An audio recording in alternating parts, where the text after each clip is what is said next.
And now Saudi jets have intensified their airstrikes on Yemen with the end of a 3-day UN-backed ceasefire. The deadliest air raids target the Bakim district of Sadah province. Saudi warplanes used internationally banned cluster bombs in their attack, leaving 6 civilians dead. Strikes also targeted Nim district in Sadah province and a water storage facility in Hudaydah.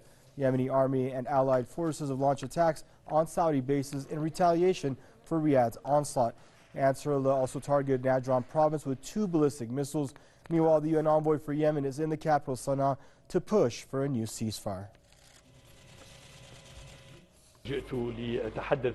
I came to have discussions with the Congress delegation and the Ansarallah delegation, who, as you know, were with us in Kuwait and Muscat. We now have some ideas that in the coming days you will see are tangible, and we have started to develop it into a plan that we will present to the 2 delegations. We are working on activating the ceasefire that was implemented several days ago. There are many dangers that threaten the truce, but despite this, we believe that the truce must continue because it allows for humanitarian aid to be delivered and creates an environment that we strive for in order to work on the political solution. The cessation of hostilities began on 2100 GMT Wednesday to allow aid deliveries in Yemen and ended officially at midnight Saturday. Despite that ceasefire, fierce gun battles raged between the Yemeni army and Saudi-backed forces.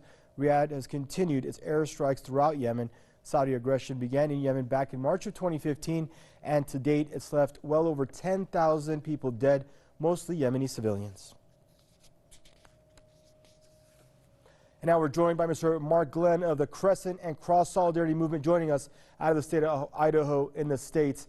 Hello, Mr. Glenn. Thanks for joining us on Press TV's Top 5. Sir, now, when the Saudis have yet to respond to any of these previous ceasefires or humanitarian pauses or truce or whatever you want to call them, or cessation of hostilities in Yemen since March of 2015 when they began this daily bombing campaign in the country, why is the UN so eager to repeat this charade? Well, because of the simple word known as theatrics. The United States, the UN, the West, they engage in this on a regular basis of making noises that appear that the rule of law, whether it's national or international, guides their actions when, in fact, these various gangster enclaves engage in their murderous gangster business and attempt to perfume over all of this with nice legalistic talk.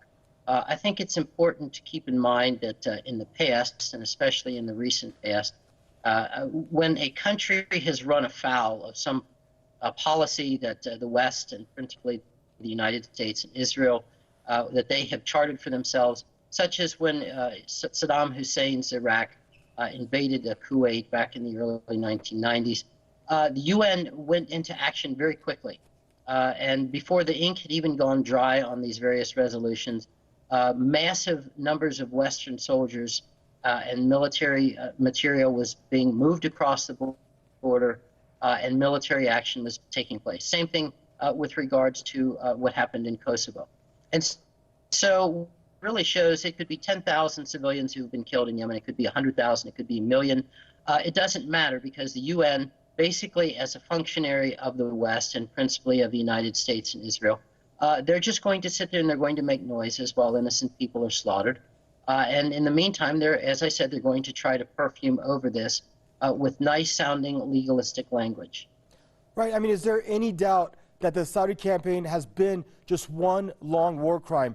Aside from the high civilian deaths, the port blockade alone has denied food and medicine from getting into the country. That's another illegal war strategy being carried out right before American warships. And the UN, where's the UN's condemnation or resolutions or whatnot on the Saudis' actions on this Yemeni soil? Yes, of course, that's absolutely correct. And again, we have to remember that the Saudis are basically, they're acting as the frontline troops for Israel and for the United States. We have to remember that what is going on in Yemen is not something that is happening in a vacuum. What they are desperately trying to prevent is a repeat of 1979, when the Iranians overthrew a Western-backed dictator and established what has been now the most stable Islamic country in the Middle East now for over 30 years.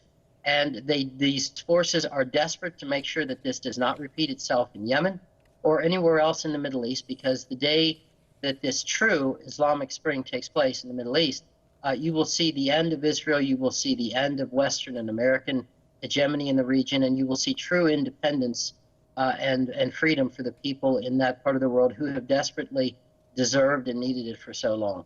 Thank you, Mr. Mark Glenn, for joining us. That was Mr. Mark Glenn of the Crescent and Cross Solidarity Movement, joining us out of the U.S. state of Idaho.